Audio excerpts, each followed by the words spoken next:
કચ્છ જિલ્લા ગામ વિકાસ સમિતિ દ્વારા અંધજન મંડળ કેસીઆરસી ભુજ ખાતે દિવ્યાંગ વ્યક્તિઓને ટ્રાયસિકલ અને સિલાઈ મશીન અર્પણ કરાયા। આજરોજ શ્રી કચ્છ જિલ્લા ગામ વિકાસ સમિતિ ગોધરાના અધ્યક્ષ શ્રી અરવિંદભાઈ જોશીના નેજા હેઠળ અંધજન મંડળ કેસીઆરસી ભુજ ખાતે દાતાઓના સહયોગથી દિવ્યાંગ વ્યક્તિઓને ટ્રાયસિકલ અને જરૂરિયાતમંદ બહેનોને સિલાઈ મશીન આપી આત્મનિર્ભર બનવા માટે મદદ કરવામાં આવી। આ પ્રસંગે સમિતિના કાર્યકર વિશ્રામભાઈ ગઢવી દ્વારા ઉપસ્થિત મહેમાનોનું શાબ્દિક સ્વાગત કરવામાં આવ્યું। ત્યારબાદ કચ્છ જિલ્લા ગ્રામ વિકાસ સમિતિના પ્રમુખ અરવિંદભાઈ જોશીએ દાતાઓનો આભાર વ્યક્ત કર્યો હતો અને પોતાને એક ટપાલીની ભૂમિકા ભજવતા હોવાનું જણાવી જરૂરિયાતમંદ લોકોની ટપાલ દાતાઓ સુધી પહોંચાડી અને દાતાઓ દ્વારા જે મદદ મળી રહી છે તે સમગ્ર કચ્છમાં હજારો લોકો સુધી પહોંચી છે અને આ કાર્ય કરવાનો તેમણે આનંદ વ્યક્ત કર્યો હતો।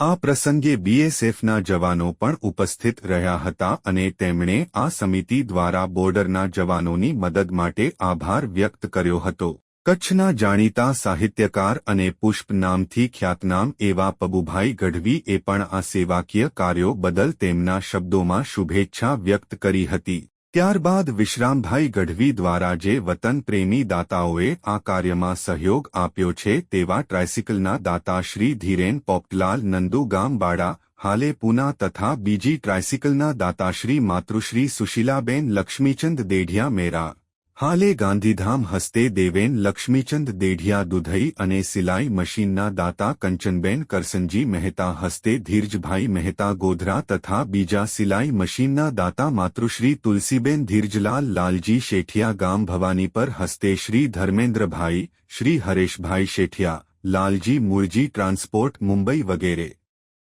દાતાઓ દ્વારા આ સેવાકીય કાર્યમાં આર્થિક સહયોગ આપી પોતાનો વતન પ્રેમ વ્યક્ત કર્યો છે। આ પ્રસંગે અંધજન મંડળ કેસી-આર-સી ના મેનેજર અરવિંદસિંહ ગોહિલ દ્વારા સમગ્ર કચ્છના દિવ્યાંગ વ્યક્તિઓને આ પ્રવૃત્તિ દ્વારા જે સતત સહયોગ મળી રહ્યો છે તેની પ્રશંસા કરી હતી અને અરવિંદભાઈ જોશી અને તેમની સમગ્ર ટીમનો આભાર વ્યક્ત કર્યો હતો અને આવી સેવાકીય પ્રવૃત્તિઓ અંધજન મંડળ ખાતે સતત ચાલતી રહે તેવી આશા વ્યક્ત કરી હતી અને આભાર વિધિ રાજુભાઈ પલણ દ્વારા કરવામાં આવી હતી। સ્ટોરી રમેશભાઈ ભાનુશાલી નલિયા અબડાસા કચ્છ।